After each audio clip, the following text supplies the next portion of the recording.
Why most people never escape their bad habits. Do you know someone who has spent their entire life fighting bad habits and still lost? They swear this time is different. They cut sugar. They delete junk food. They promise themselves they'll wake up early, go to the gym, stop drinking, stop procrastinating. And for a few days, they succeed.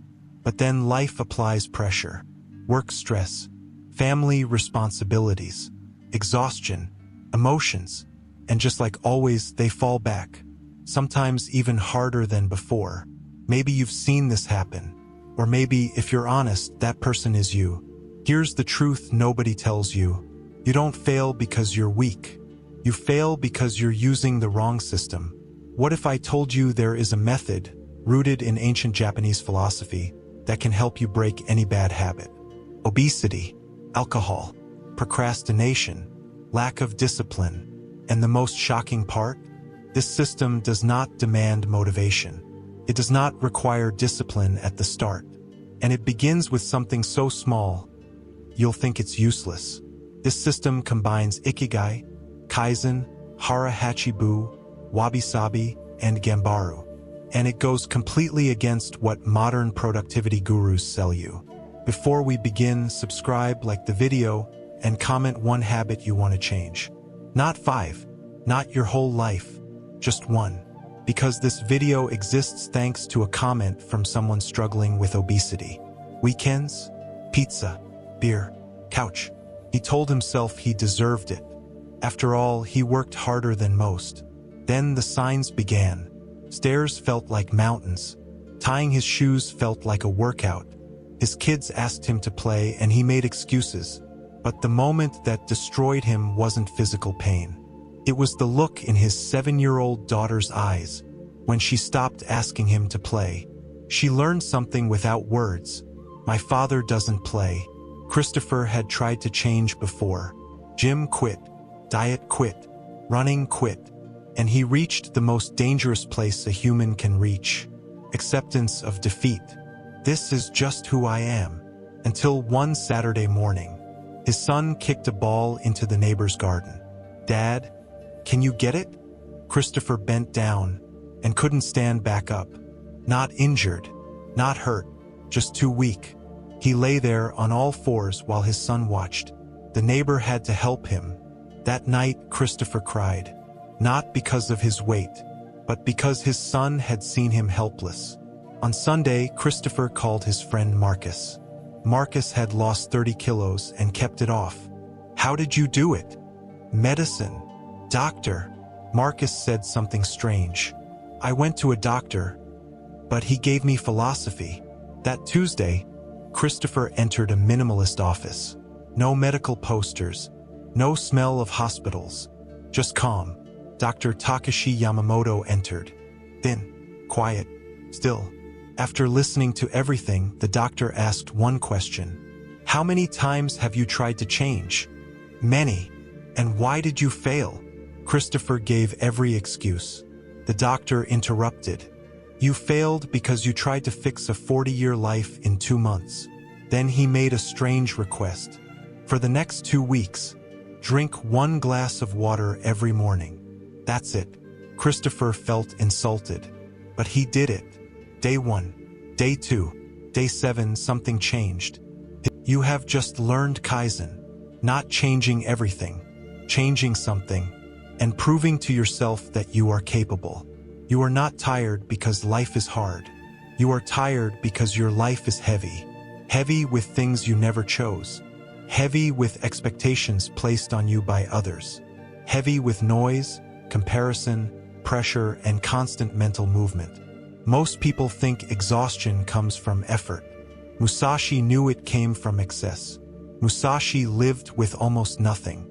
No luxurious clothes, no permanent home, no comfort to soften his days. He slept on wooden floors. He walked barefoot across harsh terrain. Sometimes he traveled with no spare clothes at all. This was not poverty. It was precision. Musashi believed that anything unnecessary weakened the warrior. Every possession demanded attention. Every attachment created fear of loss. Every distraction stole energy. He wrote, Do nothing which is of no use. In battle, a cluttered mind meant death. One extra thought could slow a strike. One hesitation could end a life. So Musashi trained his life the same way he trained his sword, by cutting away everything that did not serve his path. Now look at modern life. Your mind is never quiet. You wake up already overwhelmed. You scroll before you breathe. You answer messages you don't care about. You carry conversations that ended years ago. You are mentally exhausted before the day even begins. Not because you are weak, but because you are overloaded. Too many commitments, too many opinions, too many obligations that add nothing to your soul. Musashi understood that energy is preserved by simplicity. You don't need to do more. You need to remove more. Clean your environment. Simplify your routine. Reduce your social noise. Release habits that drain you instead of sharpening you. Energy doesn't come from stimulation. Energy comes from clarity.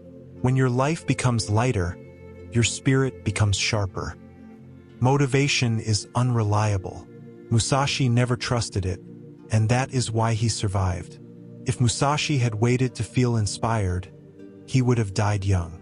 If he had waited to feel confident, he would have been defeated early. Instead, he built something far more powerful than motivation: discipline as rhythm. Musashi trained every single day, not because he felt excited, not because it felt good, but because training was no longer a choice. It was who he was. There are historical records of Musashi practicing a single strike thousands of times, repeating the same movement until it disappeared into instinct. He once said, "You must understand that there is more than one path to the top of the mountain." What he meant was this: stop chasing emotional readiness. Stop waiting to feel like it. Stop negotiating with yourself. When something becomes rhythm, it stops draining you. Think about it. Brushing your teeth doesn't exhaust you. Walking doesn't exhaust you. Breathing doesn't exhaust you. Why? Because they are not decisions. They are identity. Musashi did not try to train. He was training. Writing was not a task. Fighting was not an event. They were expressions of who he had become. You are tired because every day feels like a battle with yourself. Should I do this? Do I feel ready? I'll start tomorrow. That internal resistance drains more energy than the work itself. Stop relying on motivation. Build rhythm. Show up even when it's boring. Even when it's uncomfortable. Even when no one is watching. That is how effort becomes effortless. That is how burnout turns into endurance. In 1612, Musashi faced his most famous duel. Sasaki Kojiro. Kojiro was polished, elegant, admired, known for speed, technique, and reputation. They met on a small island. Kojiro arrived early, calm, prepared, confident. Musashi arrived late. The duel lasted seconds. One strike, Kojiro fell. Musashi turned and walked away. No celebration, no pride, no attachment, because Musashi did not fight to win. He fought to be present. You are tired because your peace depends on outcomes. You only feel good when results show. You only feel calm when others approve. You only feel worthy when numbers go up. That dependence drains you. Musashi was free because he was unattached. When you act without attachment, effort becomes light. When you move for mastery, not validation, energy returns. Detach from results and you reclaim your power. Musashi's strength did not come from rage. It did not come from aggression.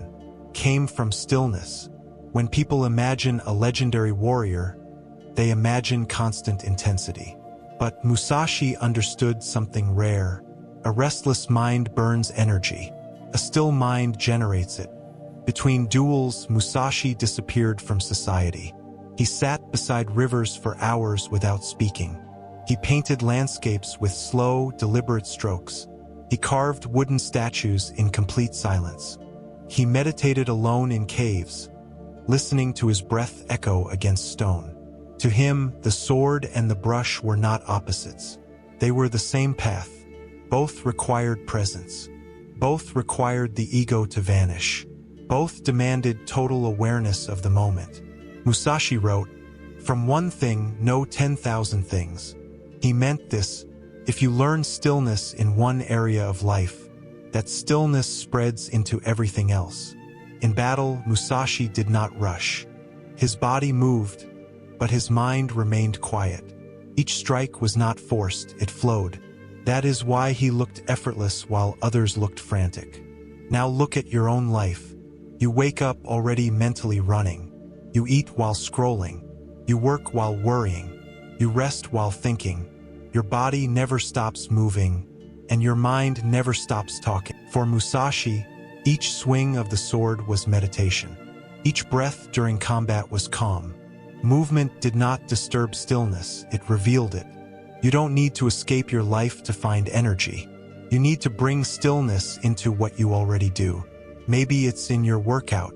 Maybe it's in writing. Maybe it's in walking alone without your phone. Maybe it's in silence. When your body moves but your mind stays still, energy stops leaking. It circulates. That is the secret of endurance. Near the end of his life, Musashi walked away from everything. Fame, duels, recognition. He retreated to a cave called Ryagando. There, alone in the darkness, he wrote his final teachings, the Book of 5 Rings and Dakodo, not tactics for winning fights, but principles for living without exhaustion. Musashi believed true strength came from one thing: alignment. When your actions, values, and direction all point the same way, energy becomes limitless. The modern world offers substitutes: caffeine, entertainment, comfort, dopamine. But none of these create energy. They only distract you from the emptiness. Musashi rejected shortcuts. Musashi's secret was never hidden. It was not magic. It was not talent. It was not genetics. It was choice. He chose simplicity over comfort, rhythm over motivation, stillness over noise, purpose over pleasure. He mastered himself, and through that he mastered life. You are not tired because you are weak. You are tired because you are scattered. Your attention is everywhere. Your energy is nowhere, but you can take it back. Right now, cut away what is of no use. Align your actions with your values. Train your mind like Musashi trained his sword, with patience, discipline, and devotion.